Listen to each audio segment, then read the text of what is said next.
Assalamualaikum warahmatullahi wabarakatuh. Saya Hailatul Istiqomah akan menjelaskan tentang menganalisis validitas dan reliabilitas instrumen tes. Baik, saya akan mulai dengan pengertian instrumen tes itu sendiri. Instrumen merupakan suatu alat yang karena memenuhi persyaratan akademis maka dapat dipergunakan sebagai alat untuk mengukur suatu objek ukur atau mengumpulkan data mengenai suatu variabel. Validitas ada 3 macam. 1. Validitas isi, mempermasalahkan pada sejauh mana suatu tes mengukur tingkat penguasaan terhadap isi atau materi tertentu yang seharusnya dikuasai sesuai dengan tujuan pengajaran dan validitas ini tidak mempunyai besaran. Validitas konstruk, validitas yang mempermasalahkan seberapa jauh butir-butir tes mampu mengukur apa yang benar-benar hendak diukur sesuai dengan definisi konseptual yang telah ditetapkan. Yang ketiga yaitu validitas empiris. Validitas empiris atau validitas kriteria. Validitas empiris yang berarti bahwa validitas ditentukan berdasarkan kriteria, baik kriteria internal maupun kriteria eksternal. Reliabilitas mempermasalahkan sejauh mana hasil suatu pengukuran dapat dipercaya.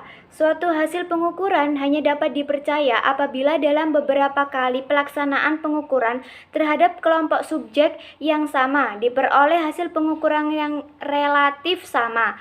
Penentuan koefisien reliabilitas instrumen untuk skor butir dikotomi digunakan rumus KR20, sedangkan untuk skor politomi digunakan rumus alfa. Rumus reliabilitas dapat dilihat di slide ini. Rumus yang pertama yaitu penentuan koefisien reliabilitas instrumen untuk skor butir dikotomi yang dinamakan rumus KR20. Sedangkan yang kedua merupakan untuk skor politomi yang dinamakan rumus alfa.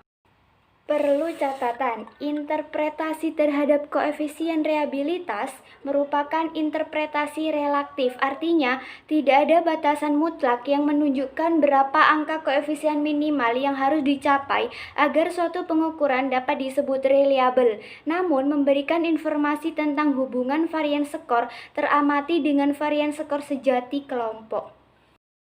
Dapat disimpulkan prosedur uji validitas dan reliabilitas sebagai berikut. Pertama, dalam penelitian pendidikan khususnya penelitian kuantitatif disarankan kepada peneliti pemula bahwa instrumen yang mengukur variabel manifest digunakan instrumen yang valid, baik melalui validitas isi maupun validitas internal. Untuk yang kedua, bila instrumen yang akan digunakan adalah instrumen yang mengukur variabel laten, disarankan agar instrumen yang akan digunakan dalam penelitian adalah instrumen yang valid berdasarkan konstruk dan valid berdasarkan kriteria. Untuk yang ketiga, dalam menentukan validitas butir dan reliabilitas instrumen, disarankan menggunakan rumus yang dapat dengan memperhatikan apakah butir tersebut diskor dikotomi atau diskor politomi. Yang keempat, koefisien reliabilitas yang telah diperoleh baik instrumen yang diskor dikotomi maupun yang diskor politomi. Baik, terima kasih telah menonton video saya. Apabila ada salah kata dan teman-teman masih belum bisa memahami, mohon dimaafkan. Wassalamualaikum warahmatullahi wabarakatuh.